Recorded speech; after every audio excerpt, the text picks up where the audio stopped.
కేంద్ర కేబినెట్ ఒక సంచలన నిర్ణయం తీసుకుంది.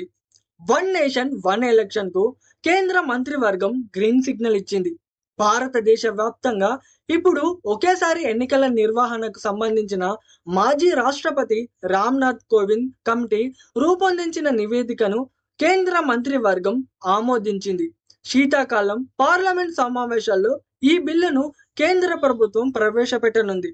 ఎన్డీఏ సర్కార్ హయాంలోనే జమిలీ ఎన్నికల్లో అమలు చేస్తామని ఇటీవల కేంద్ర హోంమంత్రి అమిత్ షా స్పష్టం చేసిన సంగతి తెలిసిందే.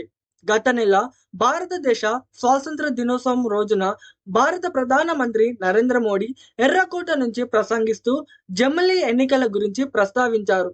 భారతదేశ వ్యాప్తంగా ఏటా ఏదో ఒక రాష్ట్రంలో ఎన్నికలు జరుగుతున్నాయని, వీటి ప్రభావం భారతదేశ పురోగతిపై పడుతుందని ఆందోళన వ్యక్తం చేశారు.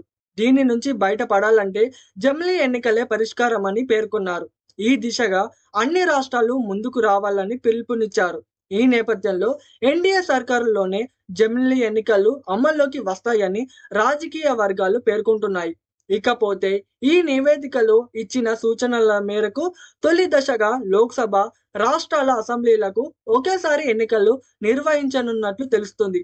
లోక్సభ, రాష్ట్ర అసెంబ్లీ ఎన్నికలు ఒకేసారి జరిగిన 100 రోజుల్లో స్థానిక సంస్థల ఎన్నికలను కూడా నిర్వహించాలని కమిటీ సిఫార్సు చేసింది. దీంతో భారతదేశం మొత్తం నిర్ణీత వ్యవధిలో అన్ని స్థాయిల్లో ఎన్నికలు నిర్వహించవచ్చు.